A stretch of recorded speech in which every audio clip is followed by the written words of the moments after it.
आप कत्ल भी करते हो तो चर्चा क्यों नहीं होती, असा सवाल यावर अमोल मिटकरींनी शरद पवारांच्या राष्ट्रवादी काँग्रेसला विचारलाय. तर झालेला प्रकार चुकून घडला अशी सारवासारव आमदार विद्या चव्हाण यांनी आता केलेली आहे. साधारणपणे उमेदवार निवडून आल्यानंतर त्या लोकांच्या भेटीगाठी घेत असतात आणि आभार मानतात.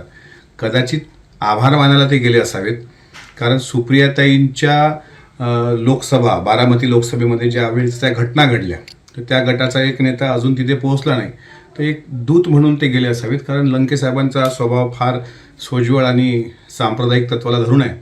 तरी ज्यांनी ज्यांनी आपल्यासोबत चांगले संबंध ठेवून आपल्या विजयात सिंहाचा वाटा उचलला त्यांची भेट घेण्यात लंके साहेबांना काही वेगळं वाटणार नाही किंवा तुतारी गटाला पण काही वेगळं वाटणार नाही. मात्र आमचा तुतारी गटाला प्रश्न आहे की हम आ भी भरते हैं तो बदनाम होते हैं, लेकिन आप कत्ल भी करते हो तो चर्चा क्यों नहीं बनती.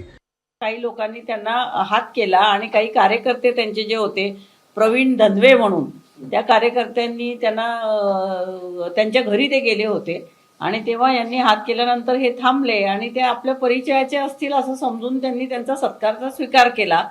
परंतु निलेश लंके ज्या साधेपणाने आणि ज्या सर्वसामान्य माणसामध्ये वावरतात त्याच्यावरनं मला निश्चितच असा विश्वास वाटतो की त्यांनी हे काय जाणून बुजून केलेलं नाहीये.